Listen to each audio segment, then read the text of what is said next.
Well, hello. Welcome to this episode of Go There on Fourth. I'm Pastor Jason Barnett, a.k.a. the Dirt Path Pastor. This is a Christian podcast about faith, football, and fantasy football. And I'm joined today by my friend Brandon Knight. He is the host of MY Seminary Life. He's joining us today from Northwest Indiana, up in Notre Dame country. I've already asked him if he was a Cubs fan or a White Sox fan. Hopefully we'll get along. I think he's a Cubs fan, not a White Sox fan, if I remember. Cubs fan for sure. I mean, I get a lot of looks because I'm technically South Side, but no, Cubs fan for sure. That's right. We believe in me, and then that finally happened for a very long time. So happy I got to. I'm so happy we got to see it. You know. Yes. This is never gonna happen again. Yeah. Yes. That was the 1 year it was gonna happen. Now we have to wait another 100 years. Right. Who knows? We could live that long with the way technology is, right. But I don't know. All right. Well, so you're in seminary now. I had a pastor friend went to the Nazarene Theological Seminary. He actually would change the word seminary for cemetery. Is that about an accurate statement? You know, I get that comment a lot, and at least in my seminary experience, it's not a cemetery of dead theologians or dead people losing their ministry hopes. Right. It's not very. It is a lot of busy work. It's not as academically challenging as someone may expect, at least that I would expect. But yes, that is a common. I'm sure there's seminaries out there that are a cemetery. There's unhealthy churches. There's got to be unhealthy seminaries. Yeah. Yeah. Well, I'm glad you could for this episode, and I always tell people I'm not a football expert by any stretch of the imagination. This is kind of my version of fantasy football hard picks along the way, and maybe some terrible advice thrown in there.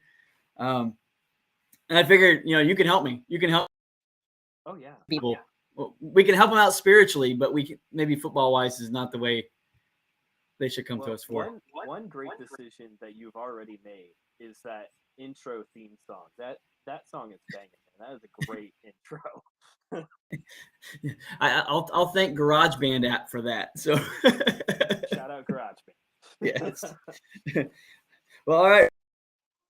Start off by making game picks. We'll just do the Thursday night and the early Sunday game picks first. Okay. I am 113-80 on the season, but I am 2-1 versus guest, and the only guest that has beat me so far was my wife. And if you go back and listen to that episode, she just absolutely crushed me. And not only that, she crushed her fantasy football too. So it's been a rough year against my wife in football department. So 113-80. That doesn't sound bad though. I don't know what that breaks down statistically, but it's a winning record. That's not bad. Well, see, a good portion of those 80 wrong ones was the Colts. It's every week. And okay. yeah, that's my hometown team. Okay, they're not playing this week, are they? No, they're on bye. So they're on bye. Okay. Yeah, so I might have one less wrong than I normally have. So all right, here we go. And if you have anything you want to add to these games as we go along, just feel free to add what you want to in there. And so starting off Thursday night football, man, I've been saying this all season. I don't know who's in charge of scheduling the Thursday night game, but to me, it seems like they've all been somewhat of a snooze fest as far as matchup wise. Jeff Bezos. Yes. Isn't it on Amazon, right? Yeah. Yes.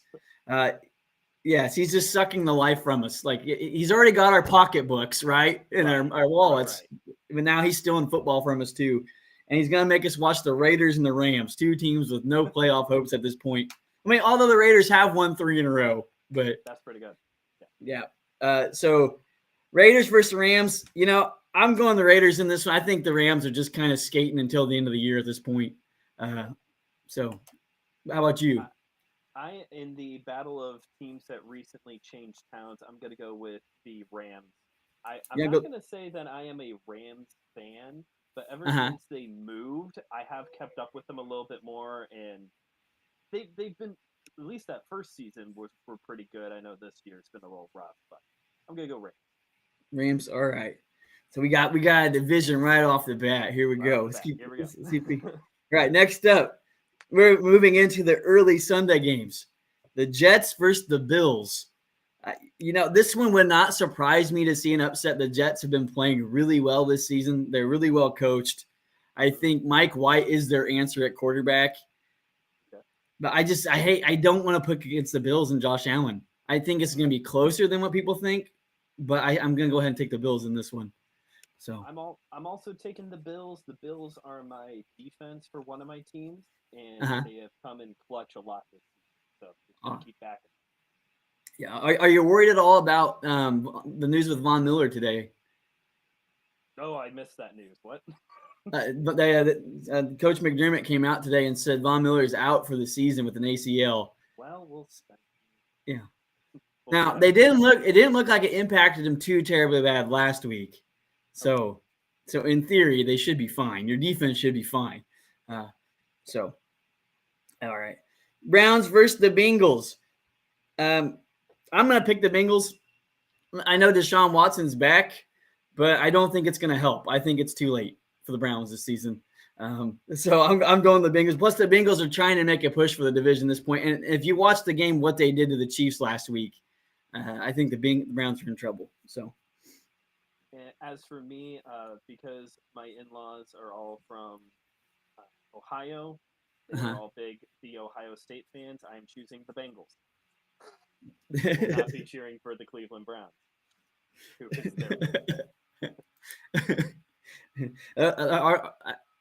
I know a few people are Browns fans, but they're not super noisy about it either, though. Most Browns fans aren't. Not this. No. All right, Texans versus the Cowboys.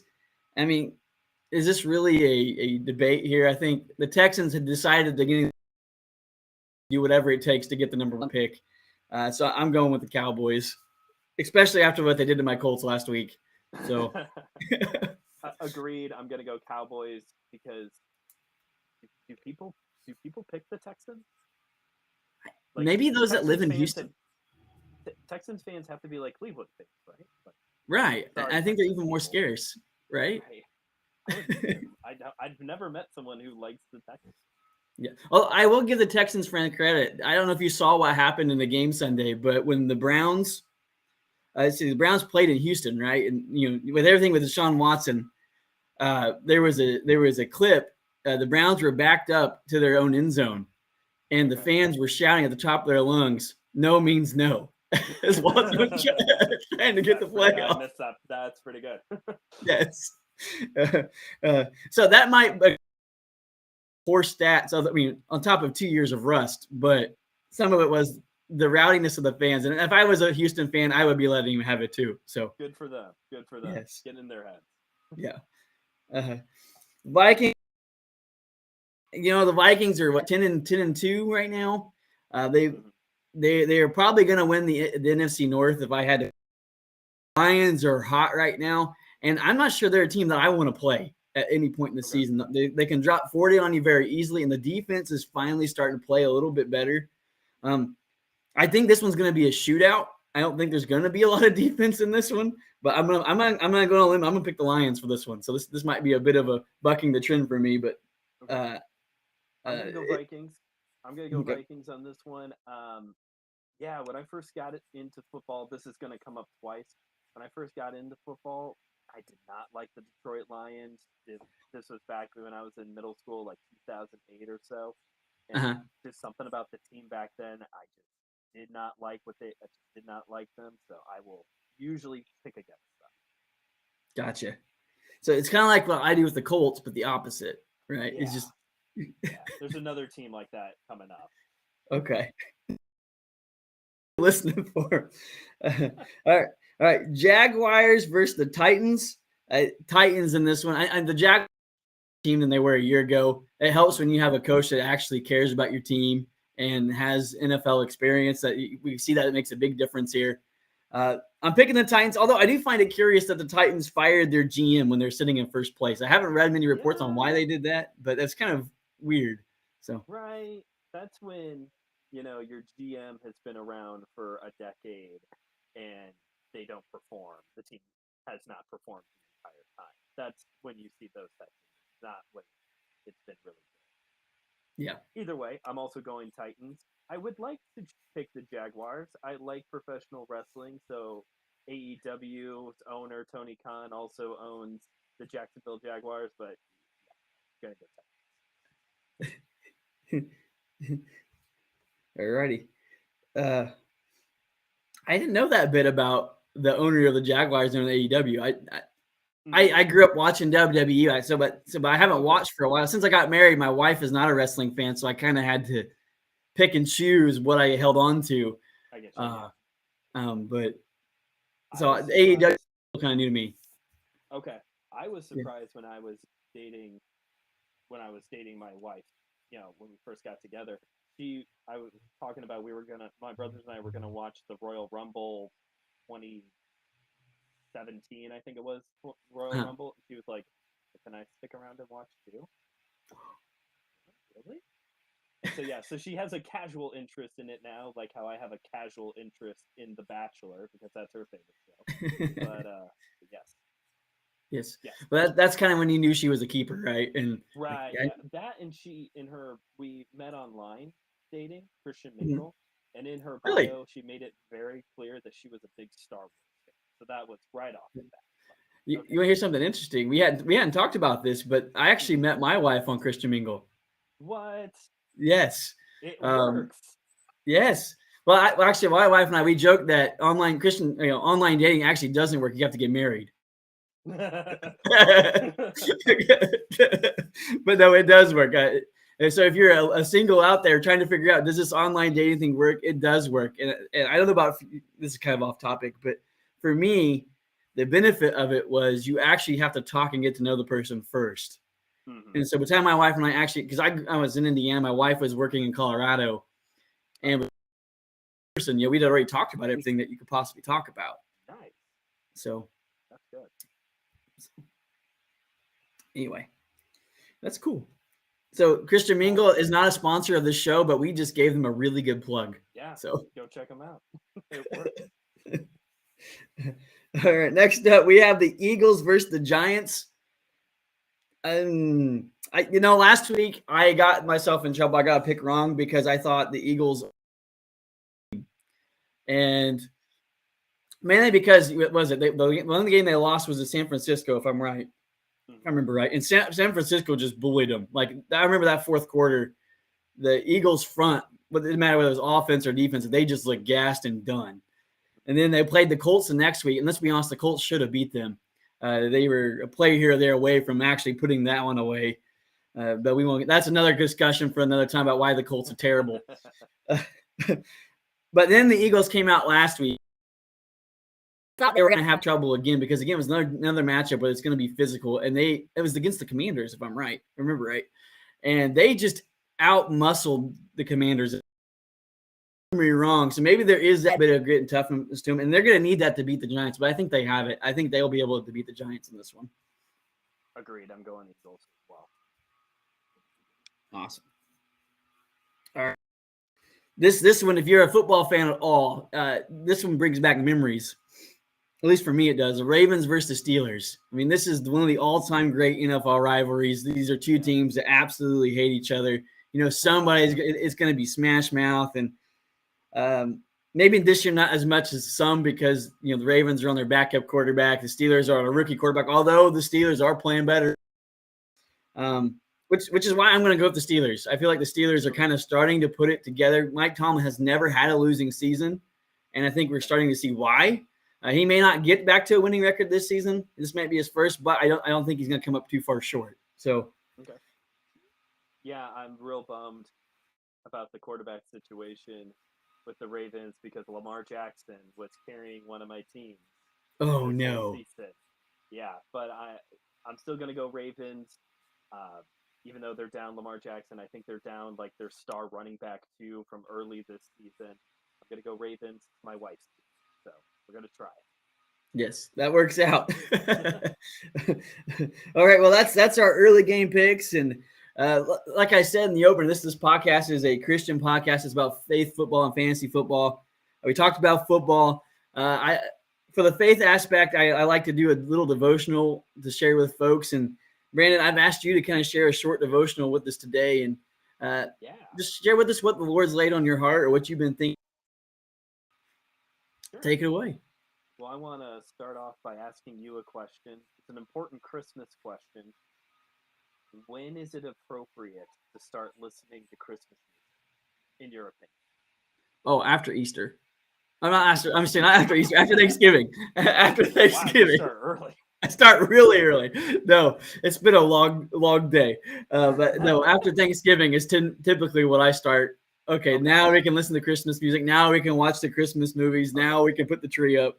Uh, I feel the same way. I agree with you.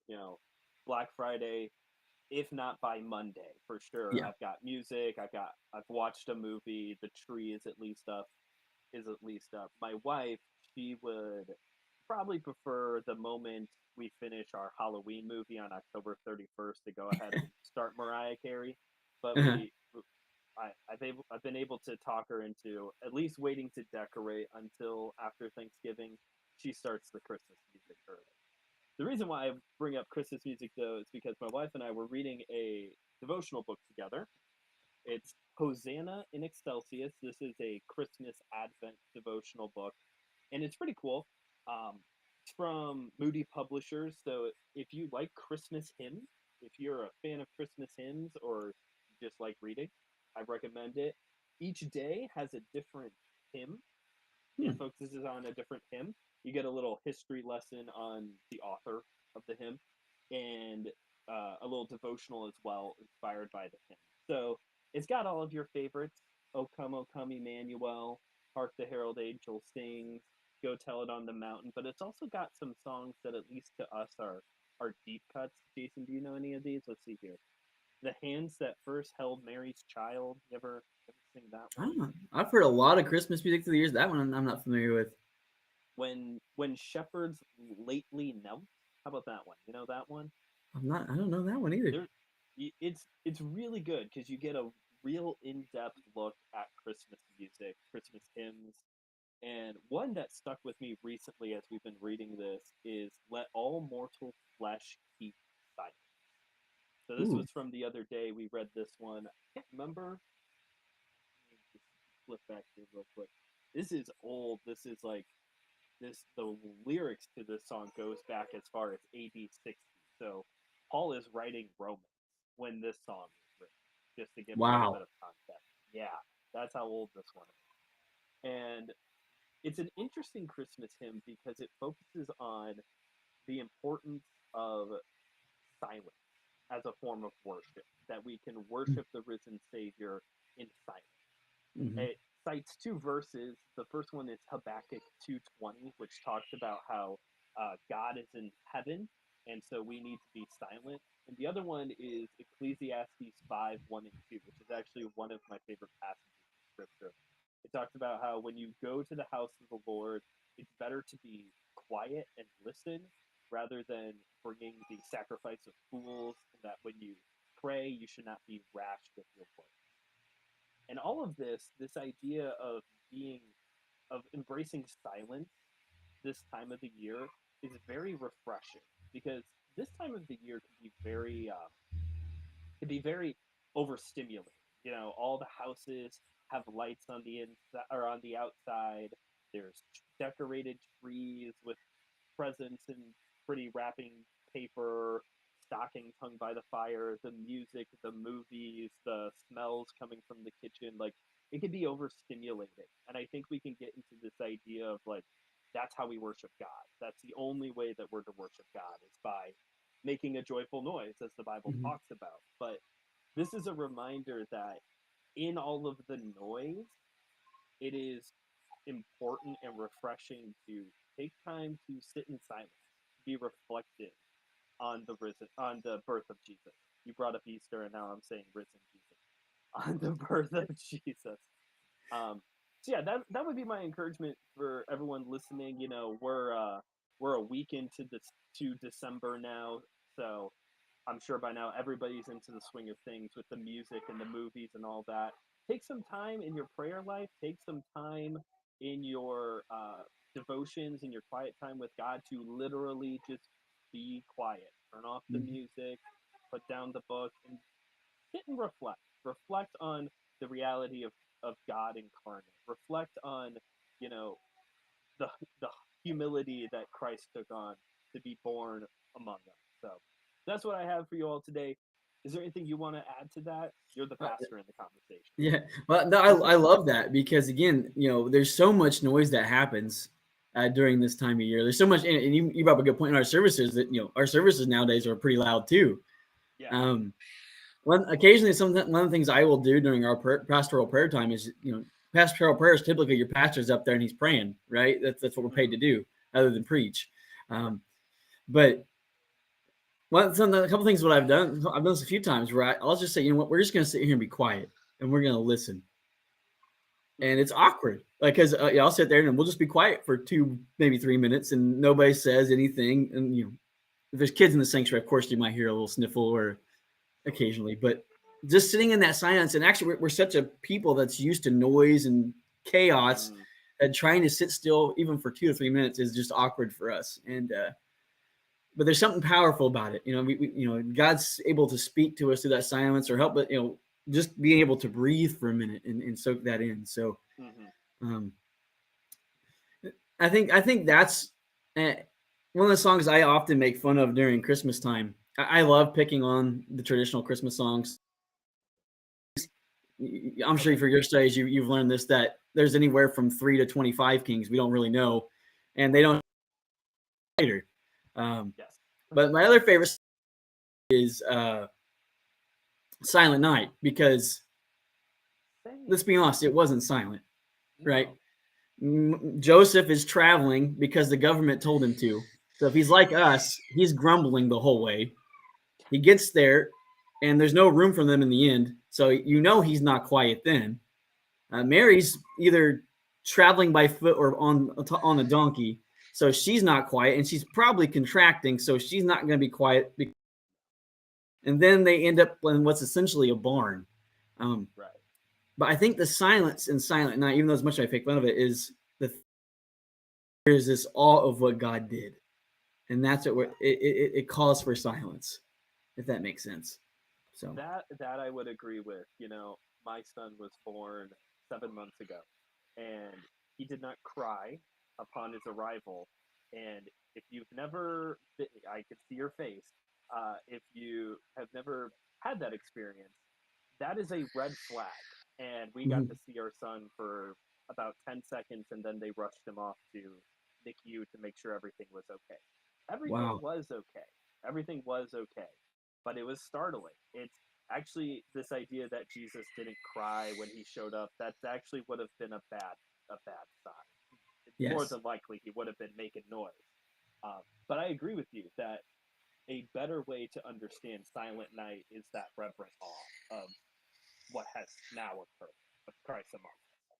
Yeah, and that's one of you mentioned that when we get to heaven, that's kind of, there's going to be that awe of silence. Yes, there's going to be singing there, but there's this awe that's involved.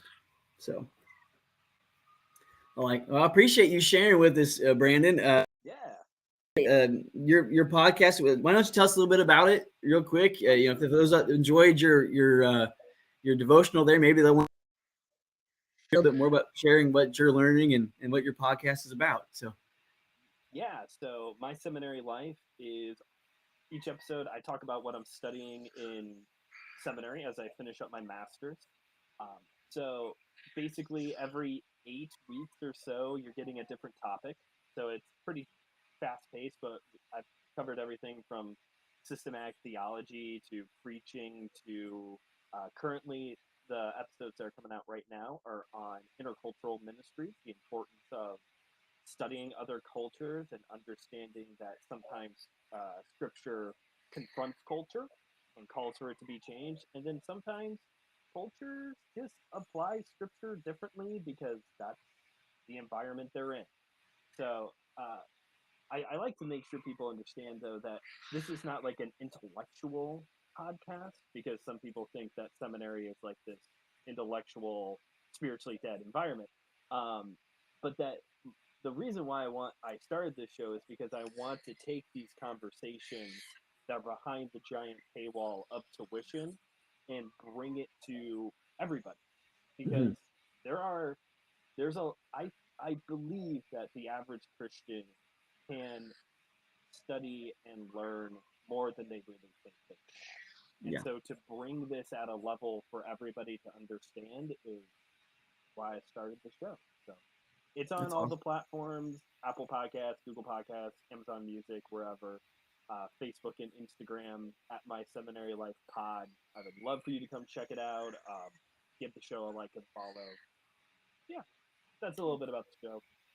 Awesome. Thanks, Brandon. Yeah, So, like you said, be sure to check it out. My Seminary Life, it's what it's called. And I think I agree with you, Brandon. I think and as Christians, more Christians need to have these conversations and these deep theological mm-hmm. talks because,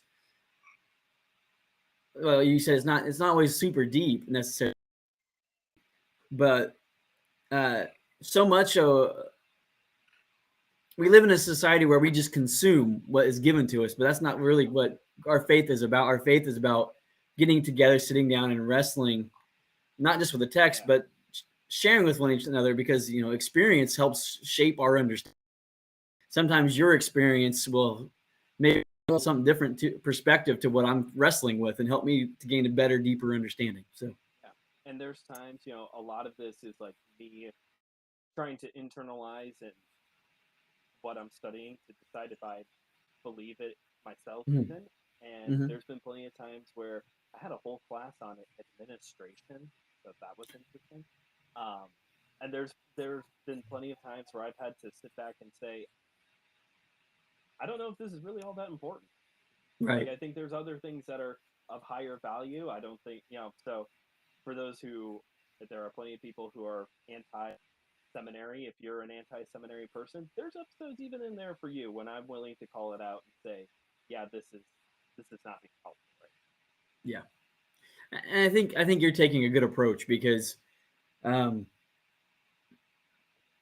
one, you're wrestling with how it applies to your faith and your journey with God. And again, not saying that we're all journeying to a different God. That's not what I'm saying here. I'm saying our, Mm-hmm. our journeys are different and how we're Mm-hmm. processing and what God's going to allow us to understand is going to, based on where we are in the journey. Sure, And yeah. uh, and it's important that one, we know what we believe and why we believe it. Right? Mm-hmm. You can't teach it. You can't live it out if you don't actually believe it. So to be able to internalize it, wrestle. Um, and also, I mean, it's one thing to learn all these things, but also it's you also you're thinking. I'm sure you're thinking about how am I going to apply this practically Right. once I take it out of the classroom and into the everyday life. So Yeah. How do I teach these things? Why does this matter to me day by day? that's Important. right. So, well, I appreciate you, Brandon. I appreciate you being here. Yeah. So be sure, like I said, check out his podcast. Are you ready to make some more game picks? Yeah. What do we got now? Late Sunday. Late Sunday games. We have 3 games. Okay. First, Broncos. This is another one's kind of like, duh. I'm going the Chiefs in this one. I know the Broncos have a good defense, but their offense is just bad. Not good. Uh, Yeah. Agreed. I don't even know how to describe the Broncos offense in a manner that is polite. So Good defense. Good work. good defense. Yes, good defense. All right, Buccaneers versus the 49ers. Uh, this one I think is going to be a defensive slugfest. I Okay. think you're having a good defensive front versus probably I think the best offensive right now, which is the 49ers. Mm-hmm. The only problem with the 49ers is you got your third string quarterback in, although he didn't look bad. And I think the Niners offense, the way it's quarterback in there that is going to make good decisions, good reads, can hand the ball off well without fumbling it, something the Colts can't do. But um, but I do think the Buccaneers are trying to win that division. I think they're trying to escape to. And I have a hard time picking against Tom Brady this late in the season. So I'm gonna pick the Buccaneers. So this is maybe another gamble on my part, but I just that one of the Buccaneers have a good defense. I think that a third string quarterback is going to struggle against, and Mm-hmm. uh, I think Brady will find a way to get done in the end. I love Tom Brady. I know that's not usually said, but I because of my fantasy, I am going to go with the 49ers because I do have Christian McCaffrey on my team. He just got traded from Carolina to the 49ers, and he's on one of my teams, and he's been one of the really carried my team this year. So if they're on their third string quarterback, just keep handing him the ball. Just do me the favor and just hand him the ball.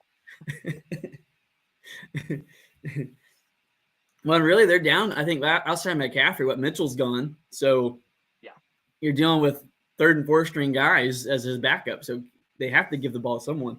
So. Right. Don't chance it. Just hand it. All right. Third game for this afternoon slate is Panthers versus the Seahawks. I'm going with the Seahawks. Again, Geno Smith, I have stats somewhere. He has got over 3,000 yards and 22 passing touchdowns this season. Who would have thought it after the way his time with the Jets ended? I didn't even know he was still playing until he showed up for the Seahawks this year. And I'm like, where has this man been? And I think he's kind of proven that Pete Carroll can coach, that the Seahawks are a well-coached team and their system works. And he's kind of got in it and thrived. So I'm picking the Seahawks. The Panthers really they fired their coach. They're playing ride the quarterback train. They just got rid of Mayfield, which I don't think was a terrible thing. But the Panthers are just a mess. They just got rid of McCaffrey. Yeah, I agree. Go with the Seahawks. They are more than just a really loud stadium. They've really pulled it together.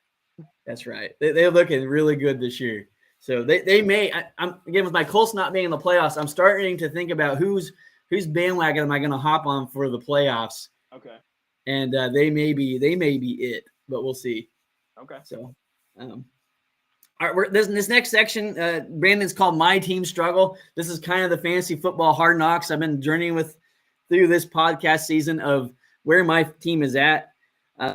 I'm in a 12-team PPR league with some custom scoring. By custom, I mean we allow some points for completions, points for carries, points for targets too.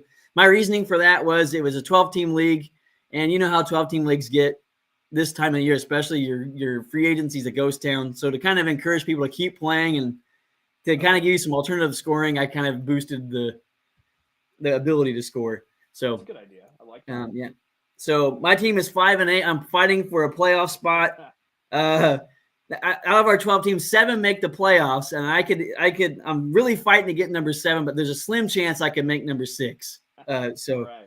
What about your teams? How are your teams doing? What kind of leagues are you in? So I'm in 2. One is with my in-laws, and in that league, I am the Frankensteiners. Nice. Rocking a 9-4 record. Wow. And the other one is with my church, the Full Metal Unicorns, where I'm rocking a 8-5 record. So in both leagues, I am projected to make the playoffs. Nice. So you should really be the one doing this podcast and giving all the fantasy advice because your team's got winning records. Well, it's been an interesting year. My church league team, it's been like a tale of two different teams, really. My church league team started off bad, has really come up these last few weeks. My in-laws league, the Frankensteiners, I started 7-0. Oh man! And now I'm 9-3, 9-4. What week are we on? Yeah, I'm 9-4 now. So, and I'm projected to lose in that league as well. Is that the one where you have Lamar? Yep, that is the one. I have Lamar Jackson. Because even before his injury, he was kind of starting to slide a little bit. He was starting to wobble. I think my first loss was the week that he had like a really off week. That's not to say that I don't have other good players on here. They're on bye this week, but I have, what is his name? I apologize because I'm going to mess this up. Young Show Who? He is the kicker for Atlanta. Yeah. Guy pulled in 23 points for me like 2-3 weeks ago. My goodness. For a kicker, that's amazing. For a kicker, yeah. Yeah, kicker scoring over 20. You're doing good if your kicker gets you double digits, let alone over 20. Right. All right. So Brandon, what I do is I'm gonna kind of just go through position by position for my league. Kind of why I'm thinking that way. And I'll kind of share where I'm struggling with. So you feel free to jump in with each position group and share what you're struggling with or just like, I'm not struggling with this, but this is who I'm going with. So Okay. quarterback, I picked up Geno Smith in the trade.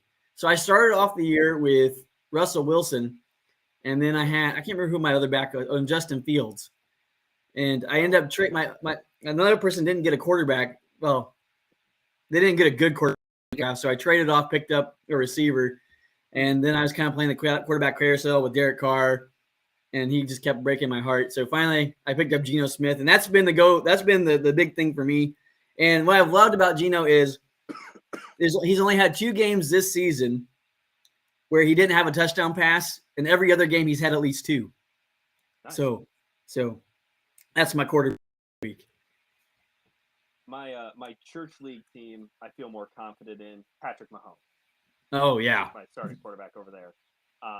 For the team I have with Lamar Jackson, I have Daniel Jones, Giants quarterback.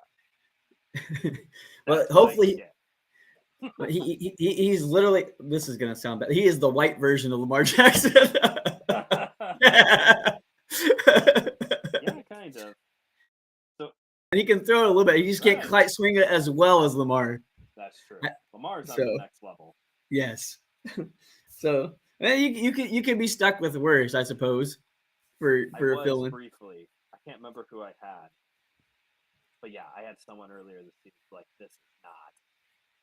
Just watching the average numbers, that's how I play. I watch the average of what people are pulling in to make my decision.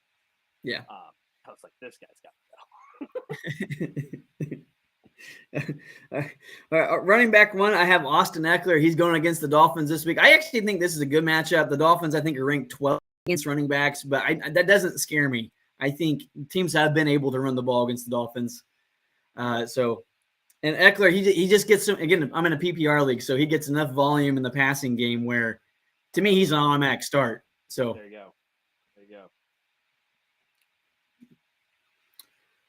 go. Running back 2, I'm going with Jamal Williams of the Lions. He's going against the Vikings this week. In the week 3 matchup against the Vikings, he had 87 yards rushing and 2 touchdowns, and that's even splitting carries back then. So even when he splits carries, he puts up points. So yeah. So those are my 2 running backs I'm going with for this week. Yeah, I like I said with my church league team, I got Christian McCaffrey coming in for the first, and then Tony Pollard from the Cowboys. That's man, that's my second. Yeah, pretty average. Both of my teams, I don't think I've really had much of an issue with my running back. Yeah. All right, receivers. I've got Tyreek Hill going against the Chargers, and then I've got Keenan Allen versus the Dolphins. I'm okay. Again, I'm not changing these 2 guys because these are 2 guys you don't change when they're tier 1 receivers.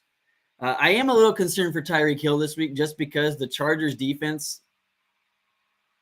Oh, sure. They haven't always played up to their potential in this season, but they are a stout defense. Devontae Adams did just have 8 catches, 177 yards, and 2 touchdowns versus the Chargers. So if he can do that, Adams can. Either Hill or Waddle could go off, or both could. So I'm concerned. I'm not overly concerned. Sure. As for me, on both teams, I have CD Lamb from Dallas. Oh man, he started the year a little rough. Kind of had him on the bubble of like, do I trade, do I drop? And he has become a very, very strong, always starting pick for me. And then I also have Zay Jones from the Jaguars. So, just that's a little bit more of just filling a spot for me. Right. And I also have the Bengals T. Higgins in a starting position.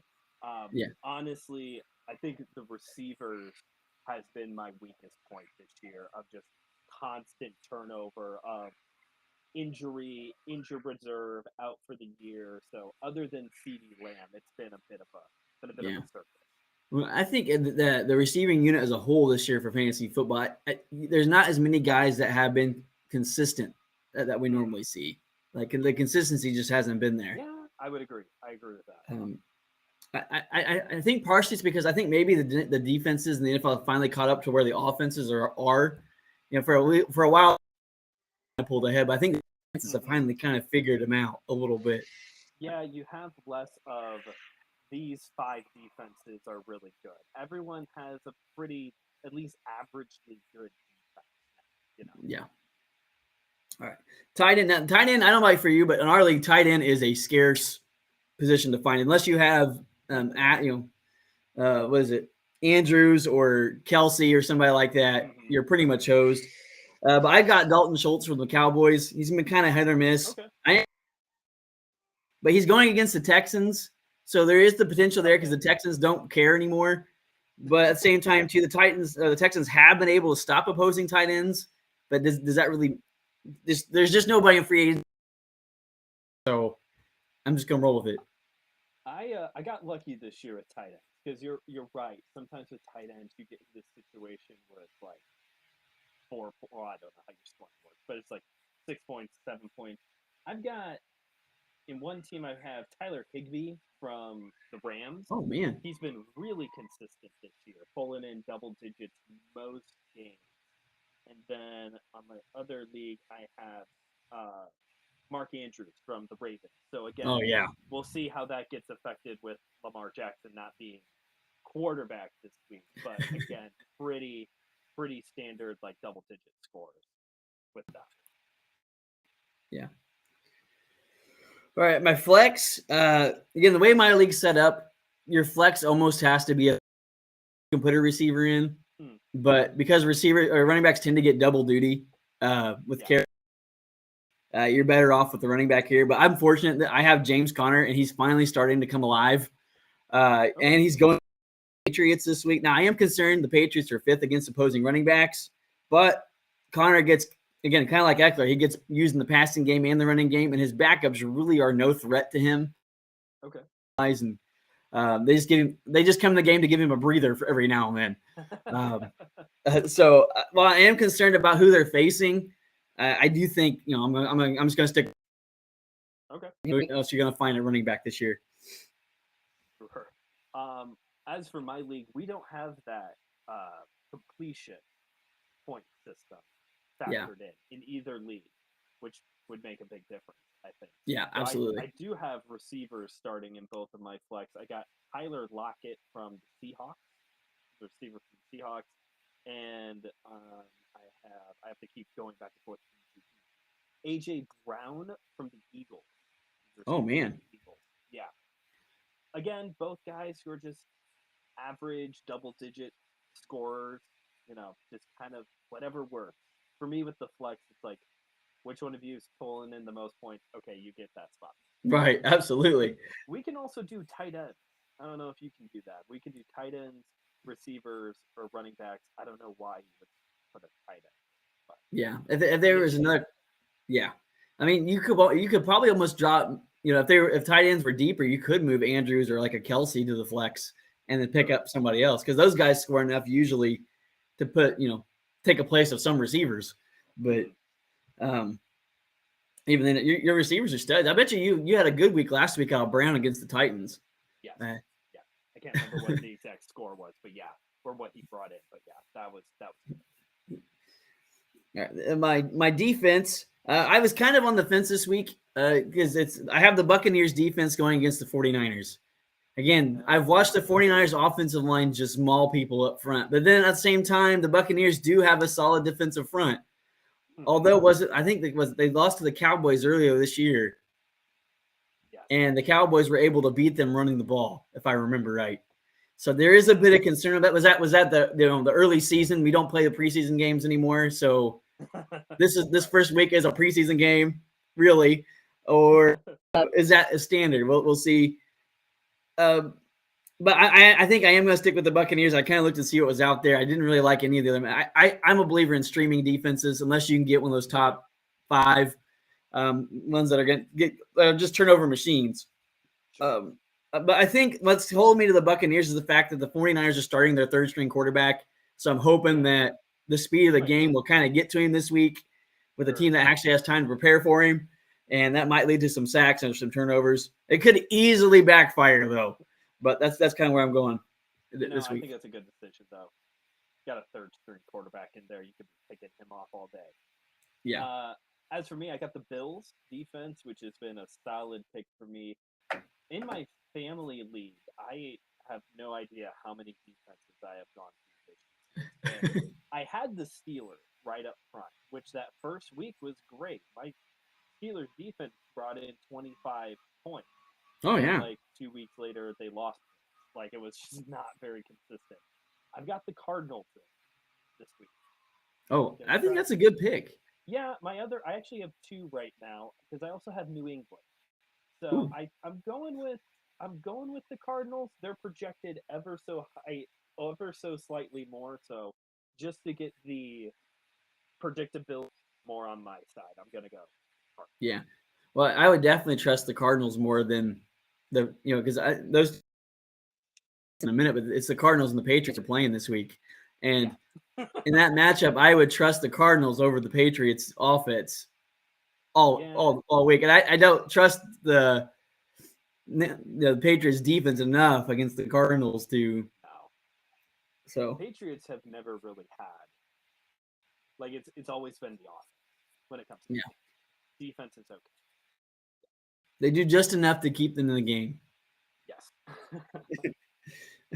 My kicker, I'm going with Badgley from the Lions. Again, kicker is another one I've been streaming. Actually, my team's called Don't Be a Suck Up, named after Ryan Suck. Because I got him thinking the Buccaneers were going to be a high powered offense like they've been the last couple of years, and they've just not. They weren't doing well. So I suck up. I didn't change the name of my team though. Like it was too late in the year for that. So, but I have Mike Badgley in there now. Unfortunately, my outstanding kicker is on bye this week. Oh no. Yeah, Atlanta's on bye. So I do have Matthew Wright, who is the kicker from the Steelers. Yeah. And I also have Tyler Bass from the Bills. Nice. Yeah. So yeah, I don't really have much else to say on kicker. Yeah. Well, I'm glad to hear that your teams are kind of locked up their playoff spots and you're not having to worry about too much this week. And like I said, this is the last week of our regular season, and I am playing the current to get in the playoffs this week. I mean, I can get in if I lose, but I need help. I need two other teams to lose, and I have to outscore those other two teams in order to make it in because our tiebreaker is based on points. So. Oh, okay, yeah. Now good expected to win 213.7 to 193.2. And what helps me is this number one team. He's kind of dealing with some bye week issues. He's got Tyson Hill at tight end who's on bye, and then he's got Alvin who's on bye.